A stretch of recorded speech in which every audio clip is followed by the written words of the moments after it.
Hello my dear students, welcome back to twins repeated KMS. আজকের পর্বে আমরা আলোচনা করব একটি সিবি। এই সিবিটি এসএসসি এবং এইচএসসি পরীক্ষার্থীদের জন্য খুবই গুরুত্বপূর্ণ এবং তোমাদের যে নতুন যে বার্ষিক পরীক্ষার কারিকুলাম দিয়েছে, নতুন যে মার্ক ডিস্ট্রিবিউশন দিয়েছে, সেখানেও এই সিবিটি খুবই গুরুত্বপূর্ণ অষ্টম শ্রেণীর জন্য। অষ্টম শ্রেণীতে এটি একটি নতুন একটি আইটেম। তো আমরা একটি সিবি দিয়েই সকল সিবি শিখব। তো এই সিবিতে প্রথম পার্টটি হচ্ছে কাভার লেটার। এই যে এখন যে মার্ক করা আছে এটা হচ্ছে কাভার লেটার, এবং এই কাভার লেটারের পর মূলত তোমাদের এই অংশ থেকে শুরু হবে কারিকুলাম বিটা। তো এই কারিকুলাম বিটাটি তোমাদের মূলত অষ্টম শ্রেণী যারা পরীক্ষা দেবে বার্ষিক পরীক্ষা, তোমাদের তাদের লিখতে হবে। কিন্তু এসএসসি এবং এইচএসসি পরীক্ষার্থী যারা আছো, অর্থাৎ 9 10-এ যারা আছো, বর্তমানে 10-এ যারা আছো এবং এইচএসসি পরীক্ষার্থী যারা আছো, তাদের কিন্তু এই কাভার লেটার সহটি লিখতে হবে। তো আমরা কাভার লেটার সহ সিবিটি আজকে আলোচনা করব। একটি সিবি শিখবো আমরা এবং একটি সিবি দিয়ে সকল সিবি আমরা কাজ সারবো। তো সিবিতে সর্বপ্রথম তোমাদের লিখতে হবে তারিখ। তো আমি তারিখ লিখলাম 24/9/2024। এরপরে তোমরা এখানে দ্য অ্যাডভার্টাইজার লিখতে পারো। তোমরা যদি স্কুলের জন্য আসে তাহলে দ্য হেডমাস্টার লিখতে পারো, কলেজের জন্য আসলে দ্য প্রিন্সিপাল লিখতে পারো। তবে যদি দ্য অ্যাডভার্টাইজার লেখো সেক্ষেত্রে আর অন্য কিছু লেখার দরকার নাই, তবে তোমরা চাইলে এখানে দ্য হেডমাস্টার লিখতে পারো। এরপরে যদি স্কুলের জন্য আসে তাহলে স্কুলের সে নাম লিখবা, যে স্কুলের জন্য আসবে ওই স্কুলের নাম লিখবা। আমি এখানে লিখলাম ইপিজেড কর্ণফুলী মডেল স্কুল। এরপরে জায়গার নাম বন্দর চট্টগ্রাম। এবং এরপরে সাবজেক্ট, যেটা ইয়েলো কালার মার্ক করা সাবজেক্ট, এখানে সাবজেক্টটি আছে prayer for the post of an assistant teacher in English. অর্থাৎ ইংরেজি একজন সহকারী ইংরেজি শিক্ষক নিয়োগ দেওয়া হবে, সেই পোস্টের জন্য তুমি আবেদন করেছো। তো এখানে তোমরা পোস্টের নামটি চেঞ্জ করে দিবা। যদি অন্য কোনো পোস্ট আছে তখন সেই an assistant teacher in English এই জায়গায় ওই পোস্টের নামটি লিখে দিবা। তো চলো শুরু করি আমাদের মূল কাজ। তো সিবির প্রথম অংশটা হচ্ছে তারিখ এবং যার কাছে লিখবে তার নাম, তারপরে প্রতিষ্ঠানের নাম, এরপরে জায়গার নাম এবং সাবজেক্ট। এরপর আমাদের কাভার লেটারের দ্বিতীয় অংশ। তো ডিয়ার স্যার দ্বারা আমরা শুরু করব। তো এখানে আছে I have got the news from your advertisement in the Daily Star published in 29/2024 that you need some assistant teacher of English in your famous school. তো এখানে অর্থটা কি? I have got the news, আমি জানতে পেরেছি বা আমি খবরটি পেয়েছি, ফরম ইউর অ্যাডভার্টাইজমেন্ট, আপনার বিজ্ঞাপন থেকে। কোথায় বিজ্ঞাপনটি দেওয়া হয়েছে? ইন দ্য ডেইলি স্টার পত্রিকা বিজ্ঞাপনটি দেওয়া হয়েছে। তোমরা এখানে ডেইলি স্টার জায়গায় অন্য কোনো পত্রিকার নাম লিখতে পারো। পাবলিশড ইন, প্রকাশিত হয়েছে, এখানে তারিখটা দেওয়া আছে। তো তোমরা যেদিন যে তারিখে সিবিটা লিখবা তার কয়েকদিন আগে তারিখটা দিবা, এখানে প্রকাশের তারিখটা। That you need some assistant teachers of English in your school, যে আপনার কিছু সহকারী শিক্ষক দরকার ইংরেজির বিষয়ের উপরে আপনার বিদ্যালয়ে। As a candidate for the post, একজন আগ্রহী প্রার্থী হিসাবে ওই পোস্টের জন্য I have submitted all my necessary papers below, আমি আমার সকল কাগজপত্র নিচে দাখিল করলাম, নিচে পেশ করলাম। এরপর পরের অংশ, মে আই দেয়ার ফর, এটা তোমার অ্যাপ্লিকেশনও এই অংশটা পড়েছো, ওটাই আমি রেখেছি। May I there for pray and hope that you would be kind enough to select me for the post and oblige thereby. তো আপনার প্রতি আমার প্রার্থনা এবং আশা যে আপনি আমাকে ওই পোস্টের জন্য সিলেক্ট করবেন এবং আপনার নিকট আমাকে চিরকৃতজ্ঞ করে রাখবেন। এরপরে তোমার নাম, অর্থাৎ যে সিবি যার জন্য দরখাস্ত লেখা হচ্ছে তার নাম লিখতে হবে। তো এই হচ্ছে আমাদের সিবির প্রথম অংশ, যেটাকে আমরা বলি কাভার লেটার। এই মার্ক করা যতটুকু আছে এতটুকু হচ্ছে কাভার লেটার। এরপরে আমরা চলে যাব মূল যে কাজ, সেটা হচ্ছে কারিকুলাম ভিটা। তো কারিকুলাম ভিটা দেখো, প্রথমে লেখা আছে কারিকুলাম ভিটা অফ মোহাম্মদ করিম, অর্থাৎ যার জন্য এই সিবিটা লেখা হচ্ছে তার, এবং তার ইমেল অ্যাড্রেস karim77@gmail.com। তোমরা যে কোনো রকম ইমেল অ্যাড্রেস দিতে পারো ওই করিমের জন্য। এরপরে কন্ট্যাক্ট নাম্বারটা এখানে লেখা আছে। এরপর এখানে ছবি অ্যাটাচ করতে হবে। তবে তোমাদের লেখার জন্য এখানে শুধু ছবির ঘরটা আঁকলে চলবে, অ্যাটাচ করার কোনো কিছু দরকার নাই। তো এরপরে ক্যারিয়ার অবজেক্টিভ। তো ক্যারিয়ার অবজেক্টিভে কী আসলে, অর্থাৎ তুমি কেন এই চাকরিটা নিতে যাচ্ছ বা এই চাকরি নিয়ে তুমি কী করবে, এটাকে বলে ক্যারিয়ার অবজেক্টিভ। তোমার উদ্দেশ্যটা কী? তো এখানে লেখা আছে I want to build my career, আমি আমার ক্যারিয়ারটা গড়তে চাই ইন দিস ফিল্ড, এই বিষয়ে, উইথ হার্ড ওয়ার্কিং, পরিশ্রমের দ্বারা, অনেস্টি, সততার দ্বারা, অ্যান্ড পার্সিভারেন্স, এবং ধৈর্যের দ্বারা। তো এরপর হচ্ছে প্রোফাইল মানে হচ্ছে তুমি বিভিন্ন জায়গায় যে কাজ করেছো তার কোনো যদি যোগ্যতা থাকে তুমি এখানে সেটা উল্লেখ করতে পারো। তো এখানে আমি লিখেছি I have experience to work with many institution, যে আমার অভিজ্ঞতা আছে বিভিন্ন প্রতিষ্ঠানের সাথে কাজ করার।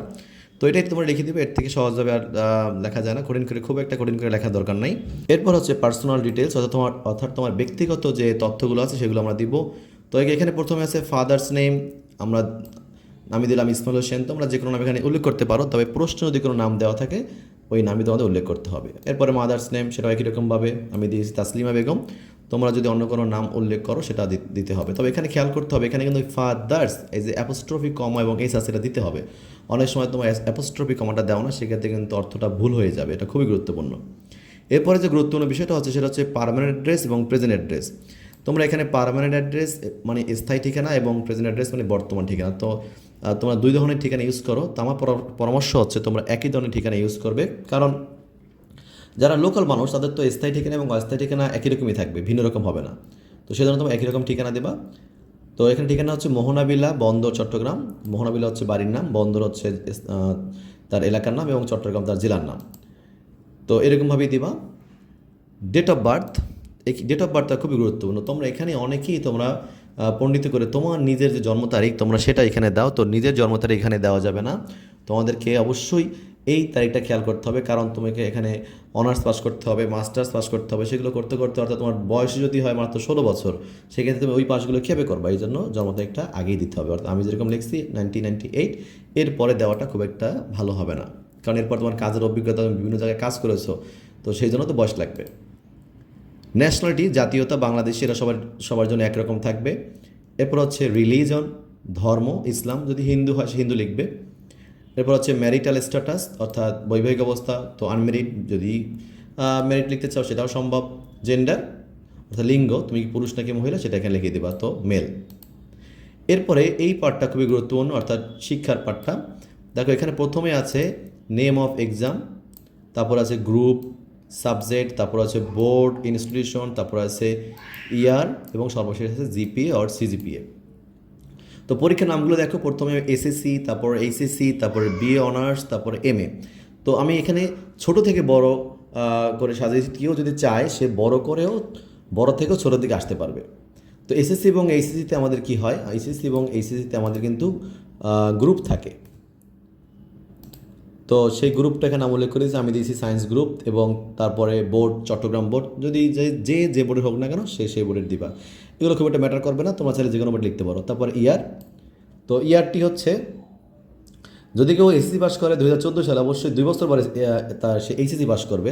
তো এই সালের ব্যবধানগুলো তোমরা অবশ্যই খেয়াল করবে। এবং এখানে জিপিএ আমি 5 দিয়েছি, তোমরা জানো এসএসসি এবং এইচএসসিতে কিন্তু গ্রেড হয় 5 পয়েন্টের মধ্যে, তো সেক্ষেত্রে সর্বোচ্চ পয়েন্ট হচ্ছে 5। তোমরা চাইলে অন্য কোনো পয়েন্ট এখানে লিখতে পারো, অর্থাৎ 4.50, 4.76, যে যেটা চাও লিখতে পারো। এরপরে অনার্স এবং মাস্টার্সের ক্ষেত্রে তোমরা একটু খেয়াল করো, অনার্স এবং মাস্টার্সে কিন্তু জিপিএ হয় না, সেখানে হয় সিজিপিএ। তো সিজিপিএর মধ্যে সর্বোচ্চ গ্রেড হচ্ছে 4, সেই জন্য আমি এখানে 4 দিয়েছি। তোমরা চাইলে এখানে 3 পয়েন্ট সামথিং ইউজ করতে পারো।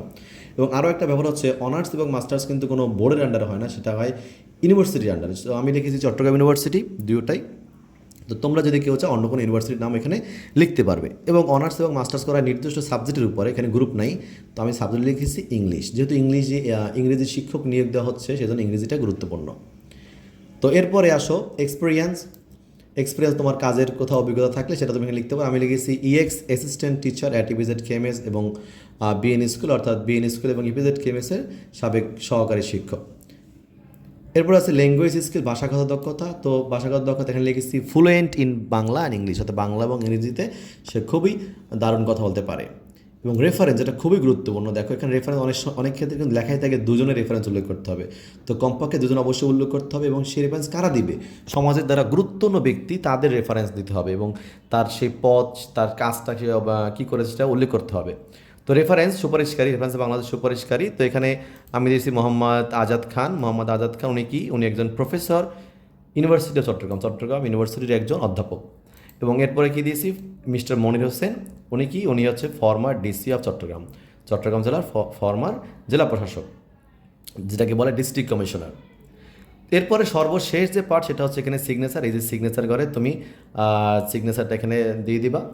এই হচ্ছে আমাদের টোটাল যেটাকে বলে কারিকুলাম ভিটা, এই অংশটাকে বলে কারিকুলাম ভিটা। তো তোমরা স্ক্রিনশট দিয়ে তোমরা এখান থেকে লিখতে পারো। এবং উপরেরটা হচ্ছে কাভার লেটার। তো এই হচ্ছে তোমরা এই একটি সিভি শিখেই সকল সিভিতে আনসার করতে পারবা, কারণ শুধুমাত্র তোমরা কী করতে হবে, এই পোস্টের যে নামটা আছে সাবজেক্ট, এই সাবজেক্টের এই নামটা চেঞ্জ করবা, এই যে ফর দ্য পোস্ট এইটা চেঞ্জ করবে, এবং ভিতরে যেখানে যেখানে এই পোস্ট নামটা আছে সেটা চেঞ্জ করবা, এবং বিশেষ কিছু ক্ষেত্রে এই যে কোয়ালিফিকেশন আছে শিক্ষাগত যোগ্যতা এটা তোমাদেরকে একটু চেঞ্জ করতে হবে, বিশেষ ক্ষেত্রে সব জায়গায় না করলেও চলবে।